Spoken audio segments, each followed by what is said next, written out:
દ્વાર મિત્રો કાયમી શિક્ષક ભરતી લઈ હાઈકોર્ટના દ્વાર સુધી પહોંચી છે। કાયમી ભરતી લઈ હાઈકોર્ટની કંઈ ના કંઈ ફટકાર છે એ જોવા મળી રહી છે। આટલી જગ્યા ઉપર શિક્ષણ સહાયકની ભરતી કરવામાં આવશે।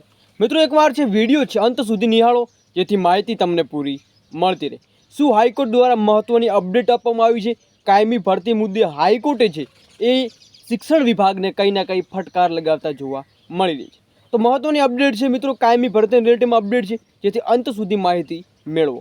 આ મિત્રો આપણે ચેનલ ઉપર નવા આવેલા છો, ચેનલને સબસ્ક્રાઈબ કરવાનું ભૂલતા નહીં। આવી જ નવી અપડેટ જાણવા માટે ચોક્કસ ટેલિગ્રામ ને વોટ્સઅપ ગ્રુપ બંને જોઈન કરવાનું પણ ભૂલવાનું નથી।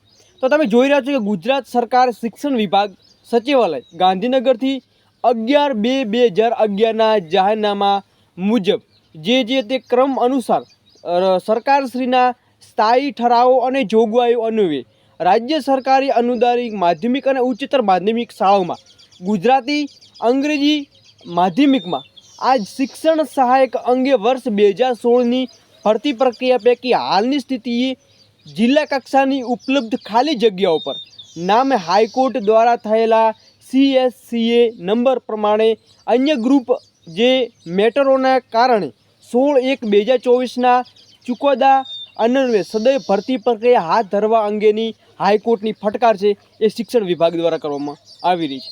તો મિત્રો હવે જોવાનું એ રહેશે કે ક્યાં સુધીમાં જે શિક્ષણ વિભાગ છે આ શિક્ષણ સહાયની ભરતી કરે છે। બાકી મિત્રો હાઈકોર્ટ દ્વારા આદેશ આપી દેવામાં આવ્યો છે।